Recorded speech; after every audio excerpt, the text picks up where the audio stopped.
On the news, Osun PDP leaders endorse Tinubu for 2027. Governor Adeleke gets re-election bid. Abure and Dati urge aggrieved Labour Party defectors and members to return, vow to reconcile party stakeholders. And for the third time in 2025, Nigeria's apex bank, the CBN, retains interest rate at 27.50%.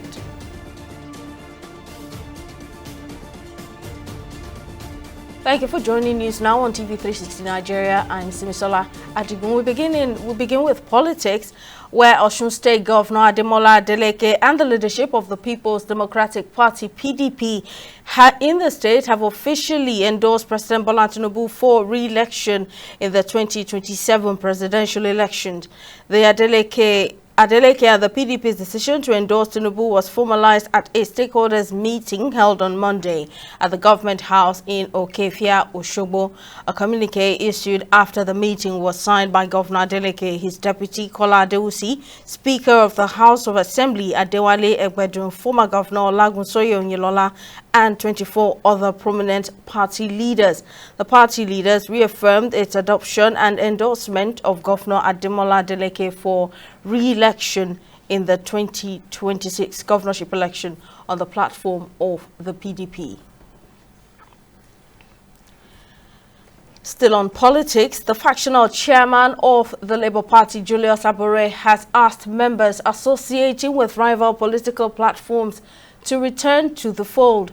Speaking during the party's National Executive Committee NEC meeting held in Abuja on Monday, Abure said the party is open to reconciliation. It says that while the Nigerian Constitution permits freedom of association, the Labour Party's rules prohibit dual membership. On his part, former vice presidential candidate of the Labour Party, Yusuf Dati Baba Ahmed, emphasized on the importance of unity in rebuilding the party after the 2023 elections, adding that the Labour Party is, in quote, not a party to walk away from. The successes, the history that Labour Party of Nigeria has recorded is unique and unprecedented. We presented clear records and evidence of 10 million votes scored in the last election, thereafter reduced to 6.1 million votes. And for that, I still remain, Labour Party is not a party to walk away from. After the tragedy of 2023, Nigeria was promised governance, yet we continued to experience unrelenting, underhand politics going on within the country, within the regions, between the regions, and within the parties. I am glad also to note that from the comments of my boss, His Excellency Governor Peter Obi, he still remains in the Labour Party. I intend to bring everybody together for us to sit down and again understand each other better and move forward. Whoever feels that they want to fraternize with any group, the choice is theirs. But the constitution of the party is also very clear. And the constitution of Nigeria is equally clear that you cannot belong to two political parties at the same time. In fact, the Bible says you cannot be hot and cold at the same time. And so the answer is simple. Those who are romancing, we are watching them. And at an appropriate time, the party organs will decide what will happen. Away from politics, the Inspector General of Police, Kayode Egbetokun, has met with the National Security Advisor, Nuhu Ribadu, over the welfare of retired police personnel following a peaceful protest staged by retirees in Abuja on Monday. He disclosed this during his meeting with the protesting retirees at the police headquarters, where he expressed empathy for their situation, saying that poor retirement benefits were also of concern to serving officers and men. The police boss says he is not opposed to the exit of both serving and retired personnel of the Nigeria Police Force from the contributory pension scheme. These 7 years that I retired, only 2 million was given to me. And that 2 million, as I collected that 2 million, that very week I had an accident that this my arm pulled. I was down for 3 years from one place to the other. That 2 million finished there. And since then, we are living in less than 37,000 every month. That's what we pay us. I wonder if a police is an institution cannot be run as a private organization. And virtually, I'm speaking from the bottom of my heart, virtually, we have nothing at home. Nothing. I'm speaking nothing. For instance, me, when I retired, what they gave me was not enough for me to do anything as a carpenter. Even to paint my house, I cannot help me to paint my house. After the protest, I decided to have a meeting with them. They have been able to tell us their grievances. I've taken note of all their complaints, and many of what they are complaining about are things that we're already addressing, which they don't know. So I've been able to explain all of that to them, and I think they have a better understanding of what the issues are. Senator representing Kogi Central, Natasha Akpoti-Uduaghan, has alleged that her suspension from the National Assembly was personally orchestrated by Senate President Godswill Akpabio. The suspended Kogi lawmaker defied the narrative of the Senate and stormed the National Assembly complex with a large crowd of supporters on Tuesday in Abuja. Unable to gain entrance into the chambers, Senator Akpoti-Uduaghan told journalists that her suspension, as ruled in court, is excessive and did not stop her from resuming her legislative duties. She also noted that the reported appeal against an aspect of the ruling by the Senate was incorrect, as reported in the media, adding that Senator Akpabio was the only appellant in the court papers. Now, this is the appeal that was initiated last week against Justice Binta Nyako's judgment.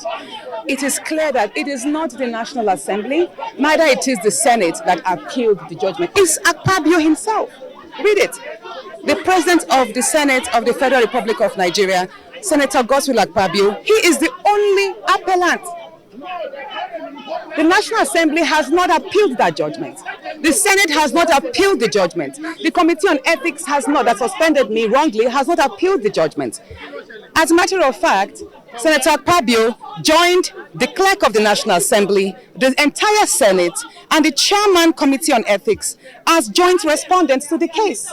That means Akpabio has taken the National Assembly and the Senate and the clerk and the committee to court as well. Do you understand? That must be clarified. So there is no reason whatsoever, contrary to the publications I read yesterday, that I should not resume today because the Senate has appealed my suspension judgment, and that's wrong. The Senate did not. There's something very important I would like to say. Even the suspension ab initio was fraudulent because the document that recommended my suspension was not attested to by the senators, the members of the committee. It was just an attendance sheet that was photocopied as their signatures. And if we are to go through that, that means ab initio from the onset, the suspension is wrong because the documents, the recommendation itself was faulty. So that's having mentioned that. Going forward, I'm going to have a meeting with my legal team, and then most likely they will have to probably proceed to the appellate court to seek interpretations of what has just happened, because we are law-abiding citizens. Everyone here who has accompanied me, you can see no one is unruly, even though some have vehemently decided to express their dissatisfaction with the system. I am a law-abiding citizen, and it is very important I do mention, and Nigerians should know that even though we do have 2 federal government criminal cases against me, they are on criminal defamation simply because I spoke up on the threat to life. And in other stories, Mohammed Babangida, son of Nigeria's former military ruler Ibrahim Babangida, has debunked reports which claimed he rejected his appointment as a board chairman of the Bank of Agriculture. Babangida was reported to have turned down the appointment in a circular dated Monday, July 21, 2025, and addressed to President Bola Tinubu. In a press statement released on Monday, Babangida dismissed as false and malicious the reports circulating online that suggested he had rejected the appointment. He described such claims as a deliberate attempt to mislead the public and tarnish the image of the Tinubu administration. While officially accepting his appointment as BOA chairman, Babangida expressed gratitude to President Tinubu for the trust reposed in him. The rising trend of medical tourism among politicians and government officials has continued to attract public criticism. Despite numerous campaign promises by successive presidents to improve the quality of healthcare, government officials persist in seeking medical treatment abroad. Medical experts in Nigeria have strongly condemned this practice, arguing that Nigerian doctors at home possess the skills and expertise at par now with their counterparts overseas and only require the right infrastructure and welfare to deliver. TV360's Joy Chejim has more details. From underfunded public hospitals to the mass exodus of medical professionals, the country's healthcare sector faces critical challenges that continue to erode public confidence. The result is a growing wave of medical tourism, with thousands of Nigerians seeking care abroad. According to data from healthcare investment agencies, Nigerians spend between $1.6 billion and $2 billion each year on medical treatment abroad, putting pressure on the economy and exposing gaps in the local health system. Medical experts in Nigeria have vehemently condemned this practice, emphasizing that the health sector remains trapped in a colonial-era structure. When it comes to medical services and medical care, I can tell you categorically that I know for sure that Nigerian doctors are the best doctors in the world. And I'm not saying this because I'm a Nigerian doctor and I'm from Nigeria. I've been everywhere. I've been to 46 countries. I've worked at the highest level of medicine. When I was in the United States, I was one of the specialists to study the brain in space for NASA, the National Aeronautical and Space Administration. So I know the medicine at all levels in terms of care. There is no country on earth where the doctors are as creative, as innovative as in Nigeria. The late former President Muhammadu Buhari's consistent reliance on foreign healthcare, despite Nigeria's ailing medical system, highlighted a troubling trend among political elites who sidelined local hospitals, a practice many believe further erodes public trust in the nation's healthcare infrastructure. This has sparked renewed calls for the public to hold government officials more accountable for their promises to reform and invest in the healthcare sector. If we look at the campaign strong points in 2015, in 2019, and tally them with the achievements of the 8-year tenure, we can hardly match them, right? And we just move on as Nigerians. We don't hold them accountable for it. That's why they can afford to, take us for a ride, go for their medicals abroad, and feel like there's nothing anyone can do or say about it. It does not really. It's a gross lack of trust, right, on the healthcare system that we have in the country. What needs to be done is that the government must have, every state must have loans that are meant for uplifting. They have to have a health bank where these loans are single-digit interest loans, which are given to medical doctors who want to invest in the healthcare, pharmacists who want to create sources of drug manufacturing, then other people who are involved in healthcare, the physical therapy people, and those who are involved in all forms of preventive care. These funds are available as single-digit interest loan in a health bank, just like you have the agric bank. As Nigeria continues to struggle with the challenges of medical tourism, experts argue that the real solution lies in building a functional healthcare system.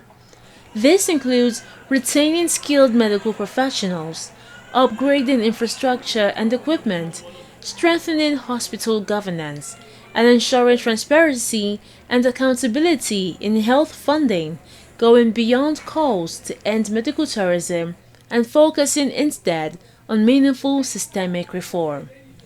Joy Uchejim, TV360, Lagos. We'll take a short break here. Still to come on News Now. Jeju air crash victims' families denounce report blaming pilot error. Stay with us for details.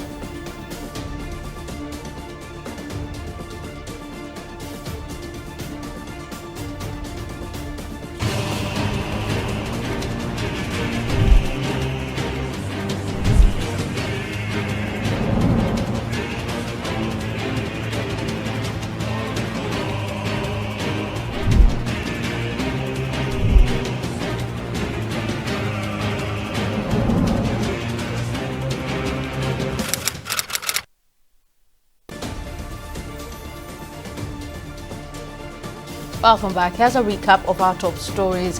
Osun State Governor Ademola Adeleke and the leadership of the People's Democratic Party (PDP) in the state have officially endorsed President Bola Tinubu for re-election in the 2027 presidential election. The party leaders also reaffirmed its adoption and endorsement of Governor Ademola Adeleke for re-election in the 2026 governorship election on the platform of the PDP.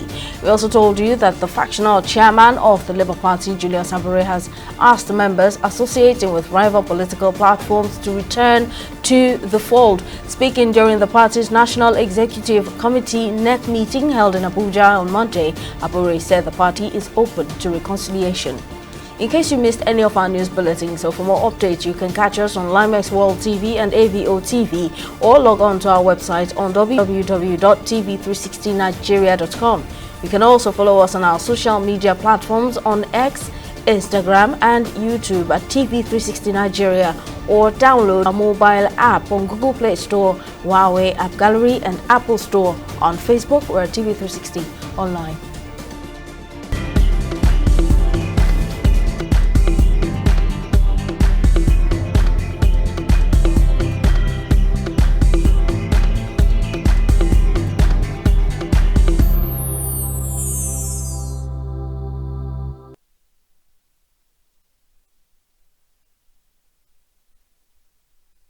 Let's join Victoria Akode, who's on standby with the latest in business. Over to you, Victoria. Thank you very much, Simi. Welcome to Business News. For the third consecutive time this year, Central Bank of Nigeria has retained its monetary policy rate at 27.50% as part of the outcome of the Apex Bank's 301st Monetary Policy Committee meeting on Tuesday. The CBN Governor Olayemi Cardoso says the decision to hold all monetary parameters steady was unanimous as the committee assessed the impact of previous rate hikes on inflation and economic stability. TV360's correspondent Opayemi Wosheni has more on the story. Many analysts had predicted the Central Bank of Nigeria was going to hold key rates, and that's exactly what the Apex Bank did. Addressing journalists after the MPC meeting in Abuja, the CBN governor says the move to retain the 27.50 monetary policy rate is targeted at sustaining the momentum of disinflation and sufficiently containing price pressures in the country. Retain the monetary policy rate MPR at 27.50%. 2, maintain the asymmetric corridor around the MPR at plus 500 to minus 100 basis points. 3, retain the cash reserve ratio, CRR, for deposit money banks at 50% and for merchant banks at 16%. And 4, keep the liquidity ratio unchanged at 30%. The committee also retained the asymmetric corridor around the MPR at plus 500 to minus 100 basis points, cash reserve ratio of deposit money banks at 50% and merchant banks at 16%, and left the liquidity ratio unchanged at 3%. The MPC acknowledged a modest decline in the country's inflation and reaffirmed its commitment to driving the rate towards single digits over time. Headline inflation in June 2025, the third consecutive month of deceleration. This was largely driven by the moderation in energy prices and stability in the foreign exchange market. Where we're coming from, that will give a good view, a better view of where we're going to. We are coming from a situation of enormous money supply. Enormous money supply. And I've spoken about this in different fora. I've spoken about the huge injections that went into our economy from ways and means, unprecedented and probably difficult to find any other place to compare it with. Fielding questions from journalists, the CBN governor disclosed that the introduction of the non-resident BVN for diasporans has made transactions easier for them. He also disclosed that 8 banks have met the recapitalization process. We have one bank that has raised a significant amount of money on the London Stock Exchange. That clearly is a reflection of the way that the international investors view the banking system. And I was, again, very privileged to have a conversation with a good number of them about 3 or 4 weeks before this listing took place.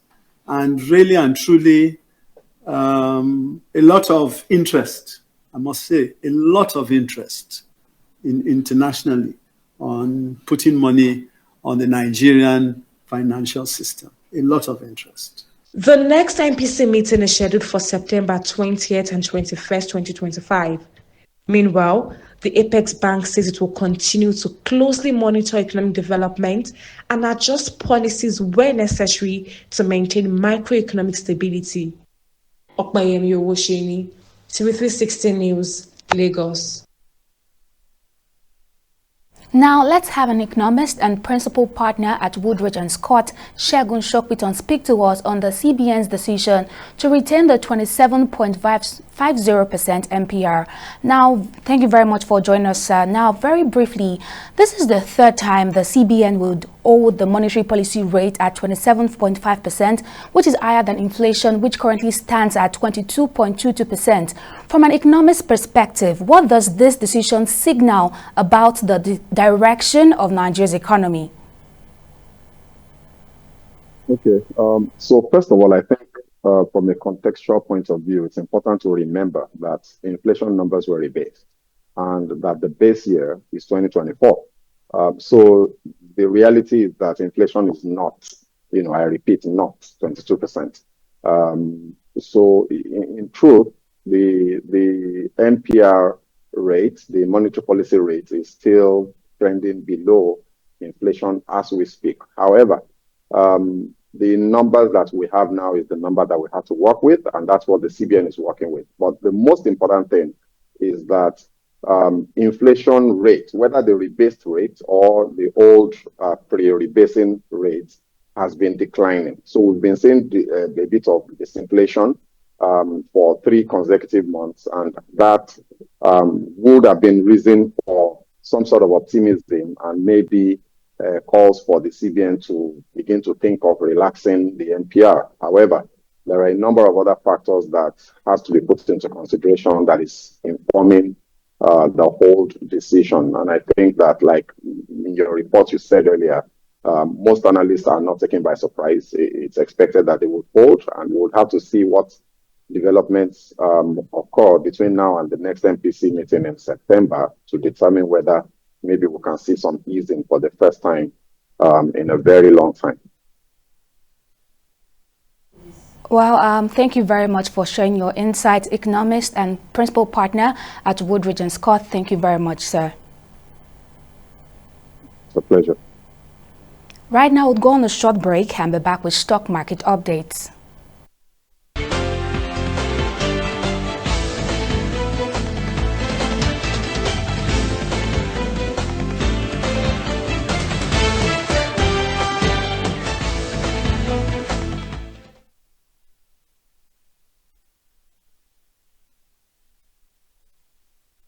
Welcome back. It's the second trading day of the week, and the Nigerian equities market ended in a positive territory, increasing by 0.47%. The market capitalization now stands at 83.8 trillion naira. In total, 129 NGX-listed equities participated in trading, with 36 gainers and 34 losers. Dangote Sugar Refinery led the gainers with a 10% share price appreciation, closing at 56 naira 10 kobo per share, and was followed closely by Initiates. Now, at the end of today's trading session on the Nigerian exchange, over 771 million shares were exchanged in 32,734 deals, with a market value exceeding 26 billion naira. Now, when this is compared to the previous trading day, which is Monday, today's data reflects a 9% improvement in volume, a 24% increase in turnover, and a 6% rise in the number of deals. Now, switching to the global scene, 12 are selected equities, the UK's FTSE and US Dow Jones, ended in positive territory. However, their counterpart, the Japan's Nikkei, bucked the trend by closing in the negative territory.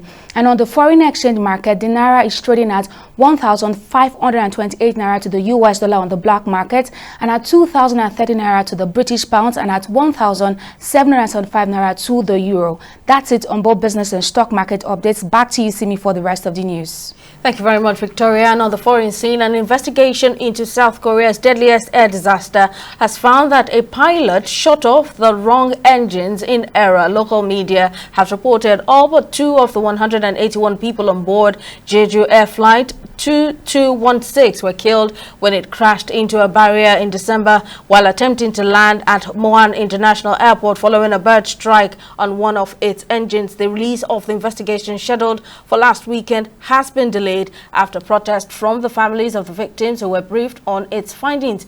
They accused the investigators of pinning the blame on the pilot while ignoring other contributing factors. And on sports, 3 African countries will apply to become associate members of the International Cricket Council later this year. Burkina Faso, Mauritius and Burundi are all planning to submit the relevant paperwork with the ICC's membership committee before December's deadline. The trio had hoped to be considered by the governing body at this year's ICC annual general meeting. However, none of the 3 countries were able to progress further with their applications due to various administrative queries raised by the ICC. And that's it on News Now. Many thanks for watching. We'll see you again next time.